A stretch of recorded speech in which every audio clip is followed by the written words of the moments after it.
Kekalkan Al-Quran sebagai imam kita, semoga kembali di dalam petunjuknya. Kalamullah hidayah bagi kita, diberikan Jibril kepada. Kekalkan Al-Quran sebagai imam kita, semoga kembali di dalam petunjuk. أعوذ بالله من الشيطان الرجيم بسم الله الرحمن الرحيم يا أيها النبي اتق الله اے نبی صلی اللہ علیہ وسلم اللہ کا تقوی اختیار کریں ولا تطع الكافرین والمنافقین اور کافروں اور منافقوں کی بات نہ مانیں ان اللہ کان علیما حکیما بے شک اللہ سب کچھ جاننے والا اور کمال حکمت والا ہے واتبع ما یوحى الیک من ربک اور پیروی کیجیے اس کی جو آپ کی طرف آپ کے رب کی جانب سے وحی کی جاتی ہے ان اللہ کان بما تعملون خبیرا بے شک جو تم کر رہے ہو اللہ اس سے خوب باخبر ہے وتوکل علی اللہ اور اللہ پر بھروسہ کیجیے وکفی باللہ وکیلا اور اللہ کا کارساز ہونا کافی ہے ما جعل اللہ لرجل من قلبین فی جوفہ اللہ نے کسی آدمی کے لیے اس کے سینے میں دو دل نہیں بنائے وما جعل ازواجکم اللائی تظاہرون منہن امہاتکم اور تمہاری ان بیویوں کو جن سے تم زہار کرتے ہو انہیں تمہاری ماں نہیں بنایا نہیں زہار عرب کا یہ معاملہ تھا کہ اگر کوئی شوہر اپنی بیوی کے بارے میں یہ کہہ دیتا ہے کہ تم تو میری ماں ہو تو گویا یہ کہ اس کا نکاح ختم ہو گیا اور یہ کہ وہ طلاق واقع ہو گئی یہ کہا گیا کہ ایسا نہیں ہے یہ غلطی ضرور ہے اس پر تمہیں اس کا کفارہ دینا پڑے گا لیکن بہرحال اس سے نکاح ختم نہیں ہو جاتا یہ اتنا کمزور بندھن نہیں ہے کہ تمہاری اس طرح کی بیوقوفی سے یہ ختم ہو جائے وما جعل ادعیاءکم ابناءکم اور تمہارے منہ بولے کو ہم نے تمہارے حقیقی بیٹے نہیں بنایا یعنی اب یہ معاملہ اصل میں یہ تھا کہ حضرت زید بن حارثہ رضی اللہ تعالیٰ یہ رسول اللہ صلی اللہ علیہ وسلم کے پاس غلام کے طور پر آئے تھے انہیں بیچا گیا تھا اور اللہ کے نبی صلی اللہ علیہ وسلم کے یہ غلام بن گئے تھے اور ان کے والدین ڈھونڈتے ڈھونڈتے بالآخر ان تک پہنچے تھے اور اللہ کے نبی صلی اللہ علیہ وسلم سے انہوں نے یہ ریکویسٹ کی تھی کہ آپ ہم سے جتنے مرضی پیسے لے لیں لیکن ہمارا بیٹا ہمیں واپس لوٹا دیں تو اللہ کے نبی صلی اللہ علیہ وسلم نے فرمایا کہ میں زید کو بلاتا ہوں اور میں اس سے پوچھتا ہوں وہ کس کے ساتھ رہنا چاہتا ہے اگر وہ تمہارے ساتھ رہنے پر رضامند ہے تو میں تم سے کوئی پیسے نہیں لوں گا اور اسے تمہارے ساتھ روانہ کر دوں اور اگر وہ یہاں رہنا چاہے تو میں اسے روکوں گا نہیں تو ان کے والدین نے کہا کہ آپ نے بالکل صحیح بات کی بالکل حق کا فیصلہ ہے تو زید بن حارثہ رضی اللہ تعالیٰ عنہ کو بلایا گیا اور جب ان سے پوچھا گیا تو انہوں نے اپنے والدین سے کہا آپ میرے والدین ہیں لیکن جو محبت مجھے محمد الرسول اللہ صلی اللہ علیہ وسلم سے ملی وہ محبت مجھے آپ سے بھی نہیں ملی لہٰذا آپ مجھے اجازت دیں میں نبی اکرم صلی اللہ علیہ وسلم کی صحبت کو چھوڑ نہیں سکتا تو اللہ کا رسول صلی اللہ علیہ وسلم نے ان کے ساتھ ایسے ہی بیہیو کیا جیسے کہ ان کے بیٹے لیکن یہ کہا گیا کہ یہ جو منہ بولے بیٹے ہیں یہ تمہارے حقیقی بیٹے نہیں ہو سکتے تو اس اعتبار سے اس سے آگے جو احکامات نکلتے ہیں وہ بڑے امپورٹنٹ یعنی منہ بولا بیٹا اگر ہے اور ایک حقیقی بیٹی ہے تو آپس میں ان کا بہن بھائی کا رشتہ نہیں ہوگا نمبر ایک ان دونوں کا آپس میں پردہ بھی ہوگا اور منہ بولا بیٹا جائیداد میں وراثت میں حصے دار نہیں ہوگا فرمایا ذالکم قولکم بافواہکم یہ تمہارا کہنا ہے اپنے منہ سے یہ وہ باتیں ہیں جو تم اپنی طرف سے خود کر لیتے ہو واللہ یقول الحق وہو یہدی السبیل اور اللہ سچ کہتا ہے اور سیدھا راستہ دکھاتا ہے ادعوہم لآبائہم انہیں پکارو ان کے باپوں کی نسبت سے ہوا اقسط عند اللہ یہ اللہ کے ہاں زیادہ عدل کی بات ہے فإن لم تعلموا آباءہم پھر اگر تم انہیں نہیں جانتے ان کے باپوں کو فإخوانکم فی الدین تو وہ تمہارے بھائی ہیں دین میں وموالیکم اور تمہارے دوست ہیں ولیس علیکم جناح فیما اخطأتم بھی اور تم پر کوئی گناہ نہیں ہے اگر تم جو خطا اس بارے میں کر چکے ہو وَلَكِنْ مَا تَعَمَّدَتْ قُلُوبُكُمْ لیکن اس پر گناہ ہے جو تم نے اپنے دلوں کے ارادے سے کیا وَكَانَ اللَّهُ غَفُورًا رَحِيمًا اور اللہ بہت بخشنے والا اور ہمیشہ رحم فرمانے والا ہے النبی اولیٰ بالمؤمنین من انفسہم بڑی خوبصورت ہے نبی صلی اللہ علیہ وسلم عزیز ہیں ایمان والوں کے لیے ان کی جان سے بھی زیادہ وَأَزْوَاجُهُ أُمَّهَاتُهُمْ، اور آپ کی بیویاں، نبی کی بیویاں اس امت کی مائیں ہیں۔ یہ جو الفاظ ہے نا کہ نبی صلی اللہ علیہ وسلم ایمان والوں کو ان کی جان سے بھی زیادہ عزیز ہیں، مراد یہ ہے کہ ایمان والا اپنی جان دے سکتا ہے، نبی صلی اللہ علیہ وسلم کی حرمت پہ بات آنے نہیں دے سکتا۔ آپ کبھی سوچیں، آپ کسی میکینک سے جا کے پوچھیں کہ گاڑیوں کے زیادہ تر ایکسیڈنٹ اگر ہوں فرنٹ سائڈ سے تو کس طرف سے ہوتے ہیں؟ وہ آپ کو بتائے گا لیفٹ سائڈ سے۔ اب اس سے پوچھیں کیوں؟ قرۃ الاشہاب نے لکھا ہے اسے اپنی کتاب کہ جب یکدم ایکسیڈنٹ ہونے لگا، یکدم، اور آپ کے پاس سوچنے کا ٹائم نہیں ہے، تو آپ فوراً اپنی رائٹ سائڈ سیو کریں گے۔ کیوں؟ کیونکہ خود ادھر بیٹھے ہوئے ہیں۔ لیفٹ پہ آپ کوئی بھی بیٹھا ہے، آپ کے والدین میں سے کوئی ہے، بیوی بچوں میں سے بھی کوئی ہے، لیکن جب آپ نے انسٹنٹ ایکشن لینا ہے اور آپ کے پاس سوچنے کا، پروسیس کرنے کا ٹائم نہیں ہے، تو آپ نے ہمیشہ اضطراری طور پر بھی رائٹ سائڈ کو سیو کرنا ہے، کیونکہ وہاں آپ کی اپنی جان خطرے میں ہے۔ اس لیے لیفٹ سائڈ سے ایکسیڈنٹ زیادہ ہوں گے۔ انسان کو سب سے زیادہ محبت کس شے سے؟ اپنی جان سے۔ اس لیے فرمایا گیا ایمان والے تو اپنی جان سے بھی زیادہ نبی اکرم صلی اللہ علیہ وسلم کو عزیز رکھتے ہیں، آپ سے محبت کرتے ہیں۔ حضرت عمر رضی اللہ تعالیٰ عنہ حاضر ہوئے، اللہ کے نبی صلی اللہ علیہ وسلم میں آپ سے بڑی شدید محبت کرتا ہوں۔ آپ صلی اللہ علیہ وسلم نے پوچھا کیا اپنے ماں باپ سے بھی زیادہ؟ انہوں نے کہا اللہ کے نبی صلی اللہ علیہ وسلم میں تو ہر دفعہ آپ کا نام لینے سے پہلے کہتا ہوں فداک ابی و امی یا رسول اللہ، اللہ کے نبی صلی اللہ علیہ وسلم آپ پر میری ماں بھی قربان، میرا باپ بھی قربان۔ اپنے بیوی بچوں سے بھی زیادہ کرتا ہوں، بیوی بچوں سے بھی زیادہ کرتا ہوں، اپنے مال سے، اپنی تجارت سے، اپنے کاموں سے بھی زیادہ کرتا ہوں۔ انہوں نے کہا کہ اللہ کے نبی صلی اللہ علیہ وسلم ان سے بھی زیادہ کرتا ہوں۔ پھر آپ نے پوچھا عمر سوچ کے جواب دینا، اپنی جان سے بھی زیادہ مجھ سے پیار کرتا ہوں؟ روایت میں آتا ہے حضرت عمر رضی اللہ عنہ ایک لمحے کے لیے رکے، کیونکہ کائنات کا ایک ہی آدمی تھا جو ایک لمحہ بھی نہیں سوچتا تھا، وہ ایک ہی تھا جسے اللہ نے بنا کے ہی صدیق اکبر بھیجا رضی اللہ عنہ۔ وہ ہوتے تو ایک لمحہ بھی نہ سوچتا۔ حضرت عمر رضی اللہ نے ایک لمحہ سوچا، اور سوچنے کے بعد اچھی طرح، اور پھر کہا اللہ کے نبی صلی اللہ علیہ وسلم میں اپنی جان سے بھی زیادہ آپ سے محبت کرتا ہوں۔ آپ صلی اللہ علیہ وسلم نے فرمایا ہاں اب تمہارا ایمان مکمل ہو گیا، اب ایمان پھر خود اللہ کے نبی صلی اللہ علیہ وسلم فرماتے ہیں لا یؤمن عبد، کوئی بندہ مومن ہو ہی نہیں سکتا حتی اکون احب الیہ من نفسہ، جب تک میں اسے اس کی جان سے زیادہ محبوب نہ ہو جاؤں، وَأَهْلِي أَحَبَّ إِلَيْهِ مِنْ أَهْلِهِ، اور اسے میرے گھر والے اپنے گھر والوں سے زیادہ محبوب نہ ہو جائیں، میرے گھر والے اپنے گھر والوں سے زیادہ محبوب نہ ہو جائیں۔ یہ جو دنیا میں ہماری والدہ ہیں ہمارے لیے قابل احترام ہیں، ہم اس سے بڑی محبت کرتے ہیں، لیکن وہ ماں جسے اللہ نے یہاں کہا ہے وَأَزْوَاجُهُ أُمَّهَاتُهُمْ، وہ ماں میرے لیے بڑی اہم ہے، اس کی عزت، اس کا تقدس میرے لیے بہت اہمیت کا حامل ہے۔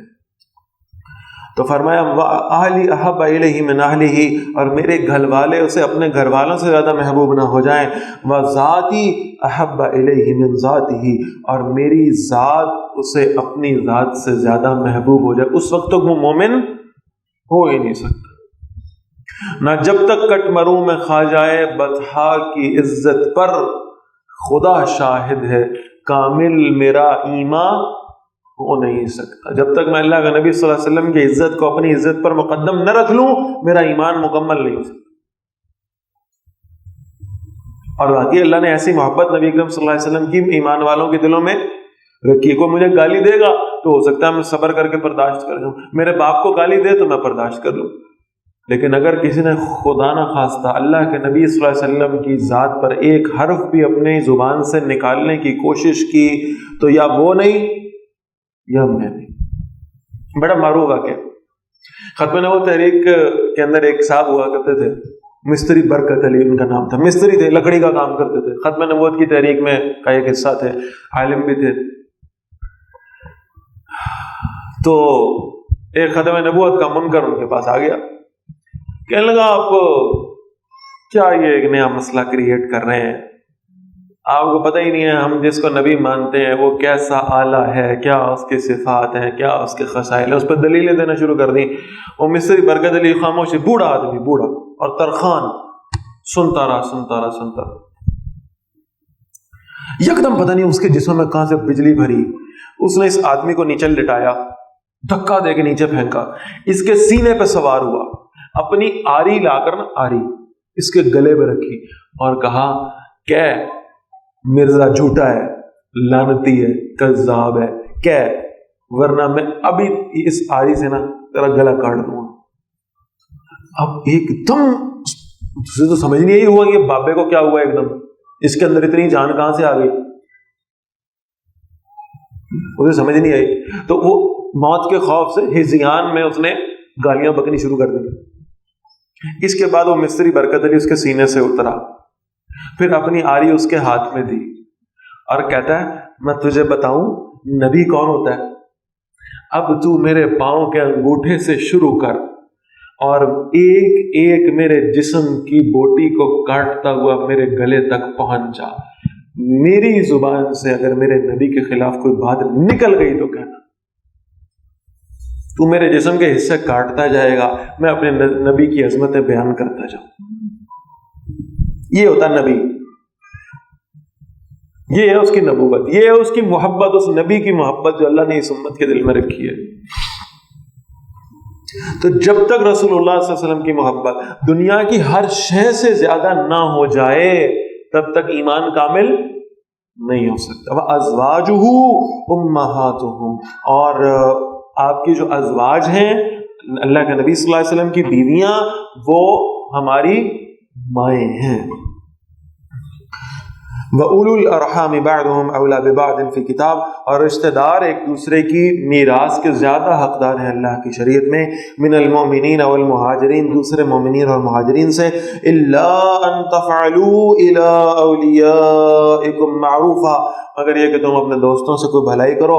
كَانَ ذَلِكَ فِي الْكِتَابِ مَسْطُورًا, یہ حکم اللہ کی کتاب میں لکھا ہوا ہے.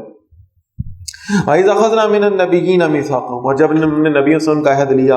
وَمِنْكَ, اور نبی صلی اللہ علیہ وسلم آپ سے بھی. وَمِن نُوحٍ وَإِبْرَاهِيمَ وَمُوسَىٰ وَعِيسَىٰ ابْنِ مَرْيَمَ, اور نوح اور ابراہیم اور موسیٰ اور عیسیٰ ابن مریم علیہم السلام سے. وَأَخَذْنَا مِنْهُمْ مِيثَاقًا غَلِيظًا, اور ہم نے ان سے بہت پختہ عہد لیا. لِيَسْأَلَ الصَّادِقِينَ عَنْ صِدْقِهِمْ, تاکہ اللہ سچوں سے سوال کرے, پوچھے ان کے سچ کے بارے میں. وَأَعَدَّ لِلْكَافِرِينَ عَذَابًا عَلِيمًا, اور اس نے کافروں کے لیے دردناک عذاب تیار کر رکھا ہے. یا ایھا الذین آمنوا, ایمان والو, اذکروا نعمت اللہ علیکم, یاد کرو اللہ کی اس نعمت کو جو تم پر ہوئی. اذ جاءتکم جنود, جب تم پر لشکر چڑھ آئے تھے, غزوہ احزاب کا ذکر ہے. فارسلنا علیہم ریحا, ہم نے ان پر آندھی بھیجی. وجنودا لم تروها, اور ایسے لشکر بھی جنہیں تم دیکھتے نہیں ہو, جو تمہیں نظر نہیں آتے, فرشتوں کے لشکر اللہ نے بھیجے. وَكَانَ اللَّهُ بِمَا تَعْمَلُونَ بَصِيرًا, اور جو کچھ تم کر رہے تھے اللہ اسے خوب دیکھنے والا تھا. اِذْ جَاءُوكُم مِّن فَوْقِكُمْ, جب وہ تمہارے اوپر سے چڑھ آئے. وَمِنْ أَسْفَلَ مِنْكُمْ, اور تمہارے نیچے سے بھی. وَإِذْ زَاغَتِ الْأَبْصَارُ, جب آنکھیں پتھرا رہی تھیں. وَبَلَغَتِ الْقُلُوبُ الْحَنَاجِرَ, اور دل دھڑک دھڑک کے پیلپیٹیشن ہو رہی تھی, زبردست پیلپیٹیشن ہو رہی تھی دل میں, اور دل جو ہے وہ گلے تک چڑھ چکے تھے, محسوس ہو رہے تھے. وَتَظُنُّونَ بِاللَّهِ الظُّنُونَ, اور تم اللہ کے بارے میں کئی کئی طرح کے گمان کرنے لگے تھے.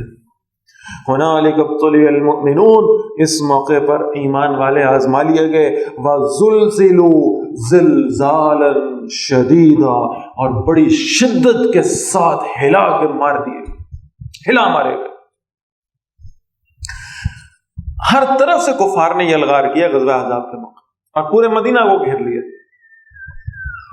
10,000 کی تعداد تھی کفار, اور یہ کہ ہتھیار بھی تھے اور اسباب بھی تھے اور سب کچھ تھا, جنگی ساز و سامان سارا موجود. اب مدینہ 3 طرف سے پہاڑوں سے گرا ہوا تھا، ایک طرف ایسی تھی جہاں سے مدینہ کے اندر داخل ہوا جا سکتا تھا. تو اللہ کے نبی صلی اللہ علیہ وسلم نے مشورہ لیا کہ مجھے کیا کرنا چاہیے. اس موقع پر حضرت سلمان فارسی رضی اللہ تعالیٰ عنہ نے مشورہ دیا کہ اللہ کے نبی صلی اللہ علیہ وسلم جب ہمارے علاقے میں فارس میں ایسا کوئی مسئلہ ہوتا تھا تو ہم خندق کھود دیا کرتے تھے تاکہ وہ جو دشمن ہے وہ اس سے آگے اس کو کراس کر کے نہ آ سکے. تو یہ مشورہ پسند کیا گیا اور اس کے بعد خندق کھودی گئی. اب یہ جو خندق کھودنے کا معاملہ ہے اس میں بس یہ 2-3 چیزیں، وقت مختصر ہے، میں صرف نوٹ کرانا چاہ رہا ہوں، پورا واقعہ تو شاید میں بیان نہیں کر پاؤں گا.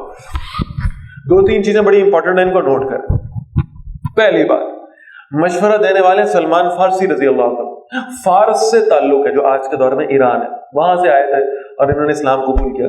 جب اللہ نے اور اللہ کے نبی صلی اللہ علیہ وسلم نے ان کا مشورہ قبول فرما لیا تو آپ حیران ہوں گے کہ معلوم ہوا کہ یہ اللہ کے بڑے مقرب آدمی ہیں اور یہ اللہ کو بڑا پسند ہے. تو لہٰذا ہر شخص کی یہ کوشش تھی کہ سلمان کے ساتھ میری نسبت جڑ جائے. تو ایسے بات کرتے کرتے بحث ہو گئی. مہاجرین نے کہا سلمان جو ہے نا یہ ہجرت کر کے آئے فارس سے، لہٰذا یہ بھی مہاجر ہے، ہم بھی مہاجر ہیں، یہ نسبت جڑ گئی. انصار نے کہا نہیں ایسے نہیں ہے، یہ آپ کی ہجرت سے پہلے ہجرت کر کے آ گئے تھے، اس لیے یہ مدینہ کے رہائشی تھے، اس لیے یہ انصار میں سے، ہمارا ان کے ساتھ تعلق. میں نوٹ کرانا چاہ رہا ہوں کہ جس شخص کے بارے میں آپ کو یہ معلوم ہو کہ اللہ اور اس کے رسول کا پیارا ہے صلی اللہ علیہ وسلم، تو اس شخص کے ساتھ اپنی نسبت جوڑنا کتنی اہم ہے. تو یہ بحث ہو رہی تھی. اللہ کے نبی صلی اللہ علیہ وسلم کو خبر ہوئی. آپ صلی اللہ علیہ وسلم نے فرمایا میں فیصلہ کرتا ہوں. یہ فارس سے آیا ہوا نا سلمان، ایران سے، عربی بھی نہیں، وہ کتنی دور سے ہجرت کر کے. اللہ کے نبی صلی اللہ علیہ وسلم نے فرمایا میں فیصلہ کرتا ہوں کہ مہاجرین میں سے کہ انصار میں. اللہ کے نبی صلی اللہ علیہ وسلم نے فرمایا سلمان منا اہل البیت، سلمان تو میرے گھر والوں میں سے ہے، میرے گھر والوں میں سے. ایک فارسی کو اٹھا کر اللہ نے اہل بیت میں شامل فرمایا اس کے ایمان کی وجہ سے، اس کے درجات کتنے بلند کیے. اچھا اب خندق کھودنے کا جو مرحلہ ہے وہ شروع ہوا. یہ بڑی اہم بات ہے. آپ دنیا میں جتنے نظام دیکھیں گے، جتنے نظام، ملوکیت ہو، بادشاہت ہو، جمہوریت بھی ہو، آپ کبھی ایسا لیڈر نہیں دیکھیں گے جو لیڈر بالکل ویسی زندگی گزارتا ہو جیسی ایک عام آدمی گزارتا ہے. کہیں دیکھا کسی نے ایسا؟ کوئی نہیں ملے گا. اور یہاں دیکھنے میں آ رہا ہے کہ اللہ کے نبی صلی اللہ علیہ وسلم فرما رہے ہیں کہ خندق کھودنی ہے اور پتھروں کو توڑو. تو پتھر توڑنے کا عمل شروع ہے اور اللہ کے نبی صلی اللہ علیہ وسلم خود اپنے ہاتھوں سے پتھر توڑنا ہے. کوئی پروٹوکول نہیں ہے، کوئی ہٹو بچوں کی آوازیں نہیں ہے، کوئی اسپیشل بگی پہ سوار ہو کر حکم نہیں دے رہے وہ پتھر بھی توڑ، وہ پتھر بھی نہیں. خود اپنے ہاتھوں میں کدال پکڑا ہوا اور اللہ کے نبی صلی اللہ علیہ وسلم پتھر توڑ رہے ہیں. پتھر بلکہ یہ ایسی روایت ہے کہ صحابہ رضوان اللہ علیہم اجمعین کو ایک بڑا پتھر آ گیا، ایک چٹان نما، نہیں ٹوٹ رہا تھا ان سے. انہوں نے اللہ کے نبی صلی اللہ علیہ وسلم سے عرض کیا آپ آئیے اور آپ توڑیے، اور پھر اللہ کے نبی صلی اللہ علیہ وسلم نے آگے بڑھ کر خود اس پتھر کو توڑا. تو جو امیر ہے، جو لیڈر ہے، جو قائد ہے، وہ اپنے لوگوں کے ساتھ ہر قدم پہ کھڑا ہوا ہے. اور ایک صحابی آئے کہ اللہ کے نبی صلی اللہ علیہ وسلم بڑی تپتی دھوپ ہے اور میں یہاں پتھر توڑ رہا ہوں اور مجھے بڑی بھوک لگی ہے، مجھے بڑی بھوک لگی، آپ میرے لیے دعا فرمائیں اور اگر کچھ کھانے کو آپ کے پاس ہو تو مجھے عنایت فرمائیں، مجھے بڑی بھوک لگی ہے. اور اس بھوک کی شدت کا معاملہ یہ ہے کہ یہ میرا کرتا ہے، میں کرتا اٹھا، یہ دیکھیں میں نے اپنے پیٹ پہ پتھر باندھا ہوا ہے. اللہ کے نبی کی آنکھوں میں آنسو آئے اور پھر آپ صلی اللہ علیہ وسلم نے فرمایا یہ دیکھو میں اپنا کرتا اٹھاتا ہوں، تمہارے نبی نے بھوک کی وجہ سے اپنے پیٹ پہ 2 پتھر باندھے. بڑا سادہ سوال ہے. جب وہ ایک پتھر باندھا ہوا شخص آیا اور اس نے آگے شکایت کی کہ مجھے بھوک لگی ہے اور میں بھوک میں بھی پتھر پیٹ پہ باندھ کے خندق کھود رہا ہوں، تو جب اس نے دیکھا میرے قائد کے پیٹ پہ 2 پتھر، اس ایک جملہ اس نے آگے بولا ہوگا اس نے کہا ہوگا میں تو بڑے سکون میں تو ایک پتھر باندھ کے میرا گزارا ہو رہا ہے، وہ چپ کر کے گیا اور واپس جا کے خندق کھودنی شروع کر دی۔ اسی لیے کل وہ جملہ آپ کو نوٹ کرایا تھا کہ اللہ کے نبی صلی اللہ علیہ وسلم نے فرمایا جب تم پر کوئی مشکل آئے تو اپنے نبی کی مشکلیں یاد کیا کرو۔ تمہیں لگے گا مجھ پہ کبھی کوئی مشکل آئی نہیں، مجھے تو کبھی آزمایا ہی نہیں گیا، جو کچھ میرے نبی کے ساتھ ہوا ہے مجھ پر تو اس کا 1% بھی نہیں ہوا، لہٰذا میں تو بڑے سکون میں ہوں۔ تمہیں اپنی آزمائشیں اپنی مصیبتیں چھوٹی لگنے لگی۔ یہ وہ موقع تھا، اور 1 مہینے تک بہرحال یہ محاصرہ رہا ہے، اور 1 مہینے کے بعد پھر اللہ تعالیٰ نے اپنی طرف سے غیبی مدد جو ہے نا وہ بھیجی، تیز ہوائیں چلی، ایک رات میں سارے خیمے اکھڑ گئے، گر گئے، اور پھر اللہ تعالیٰ نے جو ہے نا وہ یہ معاملہ کیا کہ وہ دیگیں جن میں وہ کھانے بنا رہے تھے اپنے لیے، وہ دیگیں الٹ گئیں، اور آگ جو ہے نا وہ چولہے کی وہ خیموں کو جلانے لگ گئی، تو بھاگنے پر وہ مجبور ہو گئے۔ اللہ تعالیٰ نے ان کے دلوں میں رعب ڈالا ایمان والوں کا، اس طرح سے یہ مسلمانوں کے حق میں ہو گیا سارا معاملہ۔ وَإِذْ يَقُولُ الْمُنَافِقُونَ، اور جب منافق کہہ رہے تھے، وَالَّذِينَ فِي قُلُوبِهِم مَرَضٌ، اور وہ لوگ بھی جن کے دلوں میں بیماری ہے، مَا وَعَدَنَا اللَّهُ وَرَسُولُهُ، ہم سے اللہ اور اس کے رسول نے وعدہ نہیں کیا، إِلَّا غُرُورًا، مگر دھوکہ دینے کے لیے، معاذ اللہ۔ یہ تو کوئی فرشتہ نہیں آ رہے بھائی، 1 مہینہ ہو گیا ہم یہاں بیٹھے ہیں، خندق کھود لی ہے اور یہاں سے محاصرہ ہم پہ ختم ہی نہیں ہو رہا، اور تو وعدہ پورا ہونے کو نہیں آ رہا۔ وَإِذْ قَالَتْ طَائِفَةٌ مِّنْهُمْ، جب ان میں سے ایک جماعت نے کہا، یا اہل یثرب، اے یثرب والو، لا مقام لکم، تمہارے لیے یہاں ٹھہرنے کا کوئی موقع نہیں ہے، فرجعوا، واپس لوٹ چلو۔ وَيَسْتَأْذِنُ فَرِيقٌ مِّنْهُمُ النَّبِيُّ، اور ایک گروہ ان میں سے ایسا تھا جو نبی صلی اللہ علیہ وسلم سے اجازت مانگ رہا تھا، یقولون، وہ کہتے تھے، اِنَّا بُیُوتَنَا عَوْرَةٌ، ہمارے گھر غیر محفوظ ہیں، پیچھے بیوی بچوں کو چھوڑ کے آئے ہوئے ہیں، ان کا کون والی وارث ہوگا؟ وما ہی بعورت، حالانکہ وہ غیر محفوظ نہیں تھے، ان یریدون الا فرارا، وہ نہیں چاہتے تھے مگر وہاں سے بھاگ جانا۔ وَلَوْ دُخِلَتْ عَلَيْهِمْ مِنْ أَقْطَارِهَا، اور اگر لشکر ان پر اس شہر کے کناروں سے داخل کر دیے جاتے، ثُمَّ سُئِلُوا الْفِتْنَةَ، پھر ان سے فتنے میں پڑنے کا تقاضا کیا جاتا، لَآتَوْهَا، تو یقیناً وہ ایسا کر گزرتے، وَمَا تَلَبَّثُوا بِهَا إِلَّا يَسِيرًا، اور اس میں دیر نہ کرتے مگر بہت تھوڑی سی۔ وَلَقَدْ كَانُوا عَاهَدُوا اللَّهَ مِنْ قَبْلُ، حالانکہ انہوں نے اس سے پہلے اللہ سے عہد لیا تھا، لَا يُوَلُّونَ الْأَدْبَارَ، کہ وہ اپنی پیٹھ نہیں پھیریں گے، وہاں سے بھاگیں گے نہیں، وَكَانَ عَهْدُ اللَّهِ مَسْئُولًا، اور اللہ کے عہد کے بارے میں پوچھا جائے گا۔ قُلْ لَن يَنفَعُكُمُ الْفِرَارُ، نبی صلی اللہ علیہ وسلم فرمائیے تمہیں ہرگز بھاگنا فائدہ نہیں دے گا، ان فررتم من الموت او القتل، اگر تم موت سے بھاگتے ہو یا قتل ہونے سے، وَإِذًا لَّا تُمَتَّعُونَ إِلَّا قَلِيلًا، اور اس صورت میں تمہیں فائدہ نہیں دیا جائے گا مگر بہت کم۔ قُلْ مَنْ ذَا الَّذِي يَعْصِمُكُم مِّنَ اللَّهِ، فرمائیے کون ہے جو تمہیں اللہ سے بچائے گا، ان اراد بكم سوءا، اگر وہ تمہارے بارے میں کوئی برائی چاہے، تمہیں کو بچا سکتا ہے اگر اللہ تم پر کوئی آفت نازل کرنا چاہے، او اراد بكم رحمہ، یا وہ تمہارے بارے میں کوئی رحمت چاہے، ولا يجدون لهم من دون الله وليا ولا نصيرا، اور وہ اپنے لیے اللہ کے سوا نہ کوئی حامی پائیں گے اور نہ کوئی مددگار پائیں گے۔ قد يعلم الله المعوقين منكم، یقیناً اللہ جانتا ہے تم میں سے رکاوٹیں ڈالنے والوں کو، والقائلین لاخوانهم، اور اپنے بھائیوں سے کہنے والوں کو، ہلم الینا، آ جاؤ ہماری طرف، ولا یاتون الباس الا قلیلا، وہ لڑائی میں نہیں آتے مگر بہت کم، یعنی دوسروں کو بھی مشورہ دے رہے ہیں، کسی طرح کوئی چکر چلاتے ہیں، کوئی بہانہ مارتے ہیں اور یہاں سے واپس چلے جاتے ہیں۔ اشحۃ علیکم، یہ منافقین تمہارے بارے میں سخت بخیل ہیں، کنجوس ہے۔ یہ دیکھیے گا، یہ نفاق کی بہرحال ایک علامت بتائی گئی ہے کہ انسان کا اللہ کے راستے میں خرچ کرنے کو دل نہ چاہتا ہو۔ فَإِذَا جَاءَ الْخَوْفُ، پر جب خوف کی صورت آ جاتی ہے، رَأَيْتُهُمْ يَنْظُرُونَ إِلَيْكَ، تو نبی صلی اللہ علیہ وسلم آپ انہیں دیکھتے ہیں کہ وہ آپ کی طرف دیکھ رہے ہوتے ہیں، تَدُورُ أَعْيُنُهُمْ كَالَّذِي يُغْشَى عَلَيْهِ مِنَ الْمَوْتِ، ان کی آنکھیں پھرتی ہیں اس شخص کی طرح جس پر موت طاری کر دی گئی ہو، یعنی پھٹی پھٹی آنکھوں سے کہ دشمن کا لشکر سر پہ، اور وہ آپ کی طرف دیکھ رہے ہوتے ہیں کہ بس آپ کہیں گے کہ جاؤ یہاں سے بھاگ جاؤ، اور وہ بس فٹافٹ بھاگ جائیں۔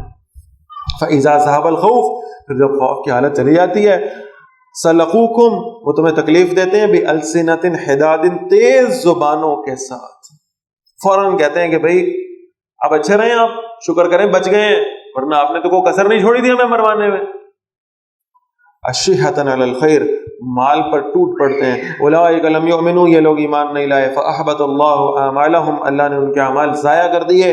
وکان ذلک علی اللہ یسیر، اور یہ اللہ پر بہت آسان ہے. یحسبون الاحزاب لم یذهبوا، وہ سمجھتے ہیں لشکروں کے کہ نہیں گئے. وان یأتی الاحزاب، اور اگر لشکر آ جائیں، یودوا لو انہم بادون فی الاعراب، وہ پسند کریں گے کہ کاش وہ باہر نکلے ہوئے بدوؤں میں سے ہوں. وہ یعنی اس طرح کی خواہشات کیا کرتے تھے کہ کاش ہم کسی دور دراز قبیلے میں بس رہے ہوتے، یا ہم نبی صلی اللہ علیہ وسلم کے سامنے مدینہ میں، یا ہمیں بلا بھی لیتے ہیں، ہمیں جنگ کے لیے لے بھی جاتے ہیں، کسی دور دراز قبیلے میں بستے. جب تک ہمیں کوئی خط وط لکھ کے بلاتے اتنی دیر تک ہم کہتے ہیں ہم نے اس خط کو ریسیو ہی نہیں کیا، ہم کہیں آگے پیچھے نکل جاتے ہیں. یسألون عن انبائکم، وہ تمہاری خبروں کے بارے میں پوچھتے رہیں. ولو کانوا فیکم، اگر وہ تم میں ہوتے، ما قاتلوا الا قلیلا، تو نہ لڑتے لیکن بہت کم. Kekalkan Al-Quran sebagai imam kita, semoga kembali di dalam petunjuknya. Kalamullah hidayah bagi kita, diberikan Jibril kepada. Kekalkan Al-Quran sebagai imam kita, semoga kembali di dalam petunjuknya. Kalamullah hidayah bagi kita.